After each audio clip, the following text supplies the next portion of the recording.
السلام عليكم ورحمة الله وبركاته. طلابي حبايبي، الصف الرابع الابتدائي. معانا النهاردة أول فيديو من شرح منهج الترم الثاني مادة الدراسات الاجتماعية سنة رابعة. هنبتدي نتعرف أول درس بيتكلم عن ايه. طبعا هي لسه الكتب ما نزلتش كلها، فهنبتدي نشرح أول درس كده من ملخصات ونبتدي برضو نشوف ايه الدنيا فيها ايه، وواحدة واحدة مع بعض لحد الكتب ما تنزل، وان شاء الله يبقى في حل امتحانات وكل اللي انتم محتاجينه ان شاء الله. الدرس الاول عندنا بيتكلم عن تعداد السكان في مصر. بيتكلم عن تعداد السكان في مصر. تعداد السكان في مصر عبر طبعا العصور المختلفة، يعني من قديم مصر القديمة لحد مصر الإسلامية والعصر الحديث. يعني ايه التعداد السكاني؟ معنى كلمة تعداد سكاني يعني ايه؟ تعداد سكاني هي عملية حصر. نقول الأول التعريف. التعداد السكاني ايه هو؟ التعداد السكاني هو عملية حصر مين؟ طبعا السكان لتحديد ايه؟ هيحدد طبعا الخدمات اللي هيبقوا محتاجينها، يحتاجها السكان،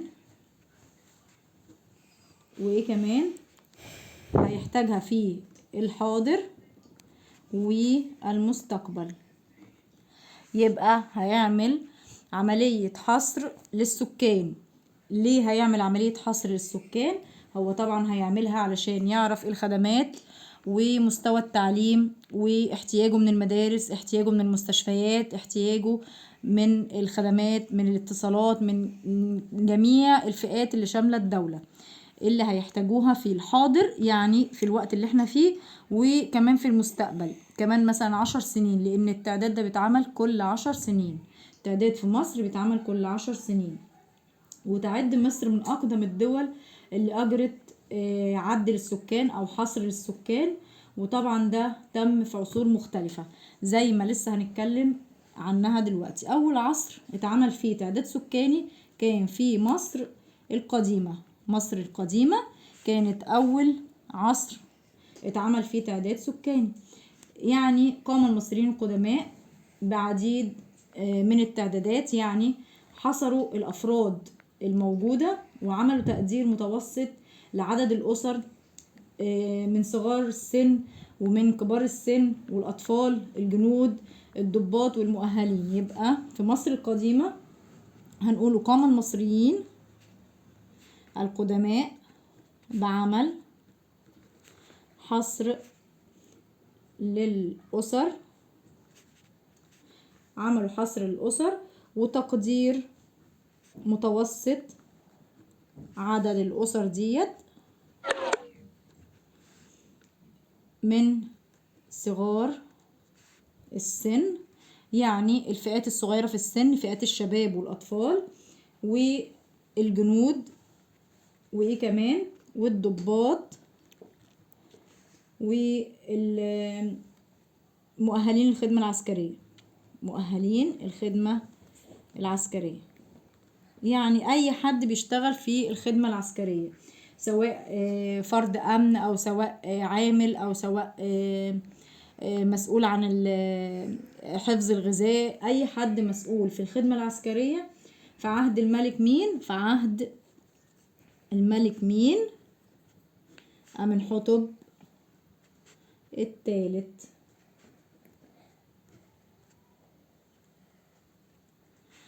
في عهد مين قامت مصر القديمة بعمل حصر للأسر؟ في عهد مين؟ هنقوله في عهد أمنحتب الثالث. يبقى تاني نقول التعداد السكاني هو ايه؟ هو عملية حصر للسكان لتحديد ايه؟ هيحصر السكان ليه؟ علشان يحدد الخدمات اللي بيحتاجها السكان في الحاضر والمستقبل. هيعمل عملية حصر للسكان لتحديد الخدمات. هيعمل عملية حصر للسكان لتحديد الخدمات اللي هيحتاجها السكان في الحاضر وفي المستقبل. طيب بالنسبة للتعداد السكاني في مصر القديمة عملوا ايه؟ هنقوله قام المصريين القدماء بعمل حصر للأسر وتقدير متوسط عدد الأسر، يعني عملوا تقدير متوسط لعدد الأسر من صغار السن، وشملت الجنود وشملت الضباط والمؤهلين في الخدمات العسكرية. طيب كان الكلام ده في عهد مين؟ في عهد أمنحتب الثالث، في عهد أمنحتب الثالث. طيب تاني حاجة فيها برضو هنقوله في مصر الإسلامية، يعني في عهد الدولة الإسلامية. مصر القديمة يعني بنتكلم في عهد الملوك، يعني بنتكلم في عهد الأسرات، يعني بنتكلم في عهد القدماء المصريين. طيب مصر الإسلامية يعني بنتكلم في عهد عمرو بن العاص والعهود الإسلامية كلها. طيب تم إجراء في أثناء مصر الإسلامية إجراء برضو حصر للسكان والأفراد. عشان إيه؟ عشان يحددوا محل إقامتهم. يعني هم هنا عملوا حصر علشان يعدوا متوسط عدد الأسر والجنود والضباط اللي موجودين. طب هنا في مصر الإسلامية تم حصر السكان أو تم حصر الأفراد لتحديد إيه؟ محل إقامتهم، عشان يحددوا محل إقامتهم. واستمر إجراءه قد إيه؟ هنقوله استمر إجراءه 6 أشهر. استمر إجراء الحصر كام؟ 6 أشهر. استمر إجراء حصر السكان لمدة إيه؟ 6 أشهر. يعني قعدوا 6 شهور يعدوا في السكان ويشوفوا عدد السكان قد إيه. طيب بالنسبة لمصر الحديثة بقى، طبعا الدنيا اتطورت كتير عن قبل كده، وما بقوش بياخدوا الفترة دي كلها، وما بقوش بيعملوا حصر بس عشان يعرفوا تقدير متوسط الأسر، لا هم بقوا بيعملوا حصر علشان يعرفوا تحديد الخدمات اللي هيحتاجها السكان زي ما قلنا في الحاضر وفي المستقبل. طيب قامت مصر بقى حاليا، مصر الحديثة يعني احنا بنتكلم في العصور اللي احنا بنعيشها دلوقتي. مصر الحديثة عملت تعدادات سكانية كل 10 سنين. قامت مصر بعمل تعداد سكاني كل قد ايه؟ هنقول كل 10 سنوات. التاريخ ده مهم جدا جدا. قامت مصر بعمل تعداد سكاني كل 10 سنوات. طيب قلنا ليه بتعمل التعداد السكاني او هدفه ايه؟ اهدافه كانت ايه؟ اهدافه كانت ان هو يعرفوا معرفة بيانات السكان. هيعرفوا بيانات السكان من حيث السن والنوع والعمر، محل الإقامة، مستوى التعليم والحالة الاجتماعية والوضع الاقتصادي. يبقى هيعرفوا بيانات السكان من حيث ايه؟ 1 السن، 2 النوع ذكر أو أنثى، 3 ايه؟ محل الإقامة، هيعرفوا محل إقامتهم فين. 4 مستوى التعليم، تعليمهم وصل لأي مرحلة. 5 قلنا الحالة الاجتماعية، يعني متزوج، أرمل، أطفال، وهكذا. 6 الوضع الاقتصادي. الوضع الاقتصادي يعني بيشتغلوا ايه؟ متوظفين، في بطالة، بيشتغلوا في فئات خاصة او بيشتغلوا في فئات حكومية، بيشتغلوا اعمال حرة يعني مش حكومي ولا خاص. يعني مثلا زي الناس اللي بتشتغل البنا، اللي بيمحر، اللي بيعمل السقف. الاعمال الحرة دي كلها اسمها اعمال حرة. بيبقوا برضو بيدرجوها من ضمن بيانات السكان عشان يعرفوا مين بيشتغل في وظائف ايه، حالته الاجتماعية ايه، زي ما قلنا أرمل، متزوج، لسه طفل بيتعلم، كمان مستوى تعليمه واصل لأي مرحلة، ومحل إقامته ونوعه وسنه. كده احنا كنا بنتكلم عن الأهداف. طيب عرفنا أهداف مصر بتعمل تعداد سكاني ليه. طيب نعرف بقى موعده. بيعمل موعد التعداد السكاني امتى؟ بيعملوه كل 10 سنوات. طيب بيعملوه كل 10 سنوات. طب كان امتى آخر تعداد سكاني؟ كان تعداد سكاني كان امتى؟ آخر تعداد سكاني كان 2017. وبلغ عدد السكان فيه قد ايه؟ عدد السكان كان في التعداد 2017 94.8 مليون نسمة. تمام. طيب كمان من المتوقع ان هم يعملوا تعداد كمان في 2027، يعني بعد 10 سنين زي ما قلنا بيعملوا تعداد كل 10 سنين، يبقى من 2017 ل 2027 ده تاني تعداد. هيبقى طبعا مستوى السكان مش هيبقى كده خالص، او عدد السكان هيبقى فائق. احنا دلوقتي بالتقريب حوالي 100 وحاجة مليون نسمة، يعني تقريبا كان 104 السنة اللي فاتت او اللي قبلها كان 104 مليون نسمة. التعداد القادم قلنا هيبقى 2027 ميلادية. طيب مين الجهة المسؤولة عن التعداد دوت ومين اللي بيعد السكان؟ يبقى الجهة المسؤولة عن التعداد هي مين؟ الجهة المسؤولة عندنا عن التعداد اسمها الجهاز المركزي للتعبئة العامة والإحصاء. يبقى اللي مسؤول عندنا عن التعداد بيبقى اسمه الجهاز المركزي للتعبئة العامة والإحصاء. والمفروض ان هو في كل محافظة من محافظات مصر في جهاز من ده، جهاز تعبئة عامة وإحصاء، علشان يعد اللي في المحافظة بتاعته. وطبعا في نهاية العام او في نهاية المدة اللي هي ال10 سنوات بيبتدوا يحصروا جميع السكان اللي في كل محافظة قد ايه، ويبتدوا يجمعوا يبقى محافظات مصر كلها عاملة قد ايه مليون نسمة. بيبقى حوالي شكله يعني بيبقى عامل زي الساعة، بشاشة كده إلكترونية بتظهر فيها أعداد وتقديرات عدد سكان مصر أول بأول. وبيتزايد عدد السكان طبعا مع مرور الدقائق والثواني. بسبب ايه؟ بسبب ارتفاع المواليد، لان دي تسمى زيادة طبيعية. يعني طبعا احنا عندنا الزيادة الطبيعية كتيرة جدا. طيب وبكده اول جزئية تكون خلصت معانا. ممكن ناخده كمان توزيع السكان في مصر. احنا كده عرفنا التعداد السكاني. هنراجع مع بعض الجزئية ديت عشان اول باول نراجع جزئيتنا بحيث مفيش حاجة تقع مننا واحنا شغالين.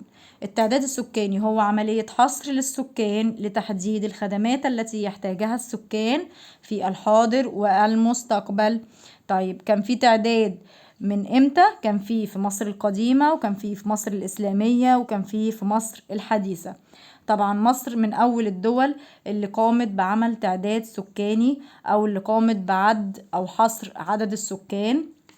وكانت مصر القديمة كان القدماء المصريين بيعملوا حصر للأسر وتقدير لعدد الأسر من صغار السن والجنود والضباط المؤهلين، كل المؤهل في الخدمة العسكرية.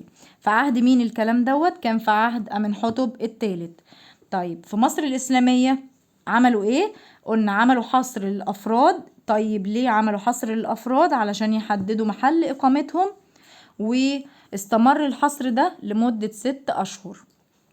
طيب في مصر الحديثة العلم اتطورنا كتير وبقت فيه خدمات متاحة أفضل، وبقت فيه سرعة في عملية الحصر. طيب الحصر في مصر الحديثة قام ليه؟ قام بعمل تعداد سكاني في مصر كل 10 سنوات. طيب أهدافه كانت إيه؟ قلنا أهدافه كانت معرفة بيانات السكان. طب هيعرفوا بيانات السكان من حيث إيه وليه؟ هيعرفوا بيانات السكان من حيث سنهم، من حيث النوع، من حيث محل الإقامة أو مستوى التعليم، الحالة الاجتماعية، الوضع الاقتصادي. طيب كمان موعده بيبقى امتى؟ قلنا كل 10 سنين، وكان آخر تعداد سكاني في مصر كان 2017 ميلادية، وكان عدد السكان وقتها 94.8 مليون نسمة، وده كان آخر تعداد. التعداد القادم المفروض هيبقى امتى؟ هيبقى 2027 ميلادية. طيب مين يا ترى الجهة المسؤولة عن التعداد السكاني دوت؟ هنقوله الجهة المسؤولة هي اسمه الجهاز المركزي للتعبئة العامة والإحصاء. الجهاز المسؤول عن عد السكان وحصر عددهم وفئاتهم هو الجهاز المركزي للتعبئة العامة والإحصاء.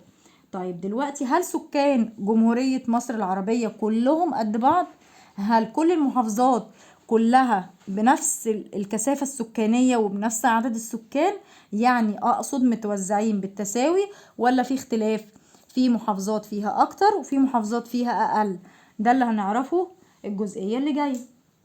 بيختلف توزيع السكان في مصر أو في المحافظات.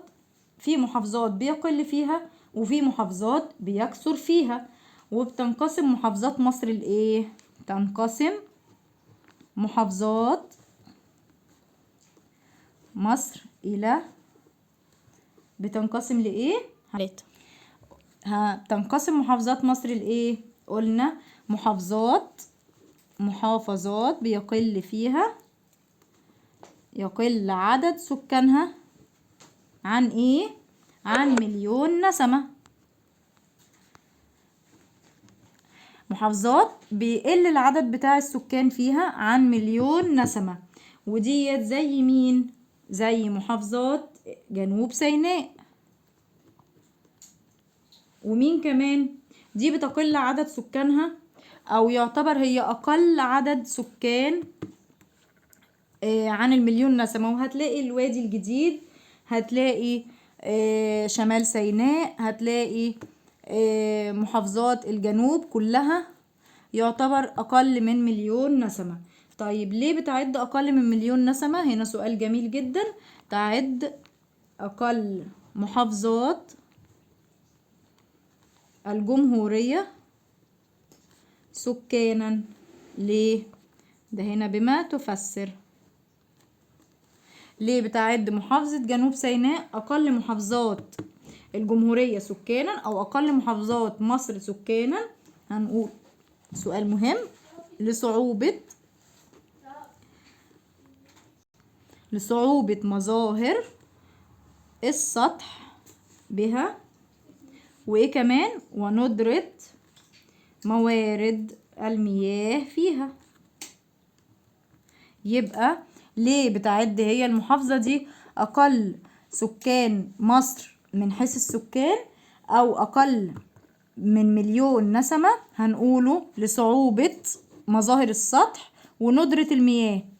مظاهر السطح فيها جبال وفيها هضاب وفيها منحدرات كتيرة، فبالتالي صعوبة السطح، صعوبة الطرق وصعوبة المواصلات بينها وبين الدول أو المحافظات المجاورة ليها، صعوبة التنقل فيها.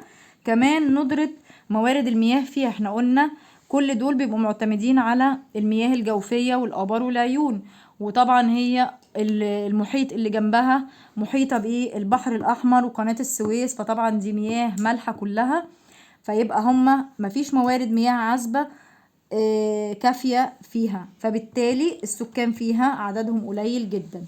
طيب ديت من ضمن المحافظات اللي بيقل عدد سكانها عن مليون نسمة. ليه بيتسمى محافظات بيقل سكانها عن مليون نسمة؟ لأن عدد السكان فيها يقل عن المليون نسمة. طيب ايه تاني حاجة؟ هنقوله محافظات يزيد سكانها عن مليون نسمة أو بيصل ل8 مليون نسمة. طيب مين هم دول؟ زي محافظة القاهرة والجيزة. محافظة القاهرة والجيزة دول أعلى محافظات الجمهورية سكانا. طب لما يجيلي سؤال يقول لي بما تفسر محافظة القاهرة والجيزة أعلى محافظات الجمهورية. يبقى ليه هقول له ان هم اعلى محافظات الجمهورية؟ لما يقول لي بما تفسر ان محافظة القاهرة والجيزة هم اعلى محافظات الجمهورية من حيث السكان، هقول له ايه؟ لانها عاصمة البلاد، وطبعا متوافر فيها جميع الخدمات، متوافر فيها الوزارات، متوافر فيها وسائل النقل المريحة، متوفر فيها المياه، الطرق الجيدة، وبالتالي وكمان هي عاصمة للبلاد. يبقى هقول بتنقسم محافظات مصر إلى إيه؟ بتنقسم إلى محافظات بيقل عدد سكانها عن 1,000,000 نسمة. طيب زي مين المحافظات ديت؟ هقول له زي جنوب سيناء. طب لما يجي يقول لي سؤال جميل جدا، ليه بتعد محافظة جنوب سيناء أقل محافظات الجمهورية سكان؟ هرد وأقول لصعوبة مظاهر السطح وندرة الموارد مياه العذبة. يبقى هقول لصعوبة مظاهر السطح وندرة موارد المياه، صعوبة مظاهر السطح وندرة موارد المياه. يلا تاني على المحافظات اللي بيزيد عدد سكانها عن 1,000,000 نسمة أو عن 8 أو نسبة سكانها تصل إلى 8,000,000 نسمة. هقول له زي محافظة القاهرة وزي محافظة الجيزة.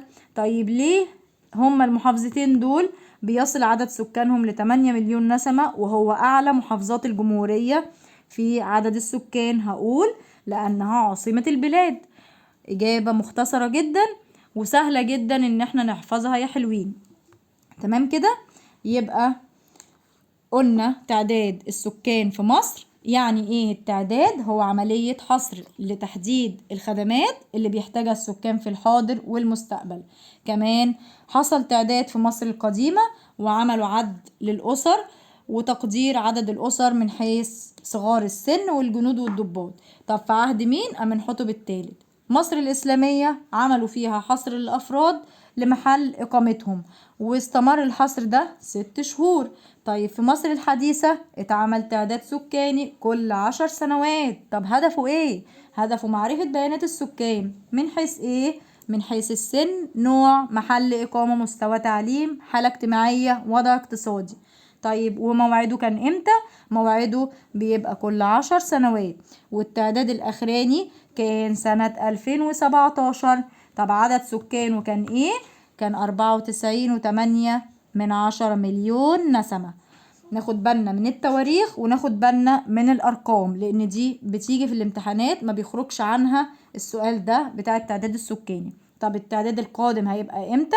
هيبقى 2027. مين الجهة المسؤولة عن التعداد؟ هي الجهاز المركزي للتعبئة العامة والإحصاء. طيب قسموا المحافظات بتاعت الجمهورية لمحافظات بيقل عدد سكانها عن 1,000,000 نسمة ومحافظات بيزيد عن 1,000,000 نسمة. ايه هي المحافظات اللي بيقل؟ زي جنوب سيناء. طيب بتقل ليه؟ لصعوبة مظاهر السطح وندرة المياه. المحافظات اللي بيزيد سكانها عن 8,000,000 نسمة القاهرة والجيزة. طيب المحافظات ديت ليه أعلى محافظات الجمهورية في السكان؟ لأنها عاصمة البلاد وقلنا تتوافر فيها جميع الخدمات. وبكده دي أول جزئية في درسنا النهاردة، التعداد السكاني في مصر سنة رابعة. نراجع كويس علشان الفيديو الجاي هنكمل بقية الدرس إن شاء الله ونكون حافظين اللي احنا خدناه علشان يبقى سهل بالنسبة لنا. السلام عليكم ورحمة الله وبركاته.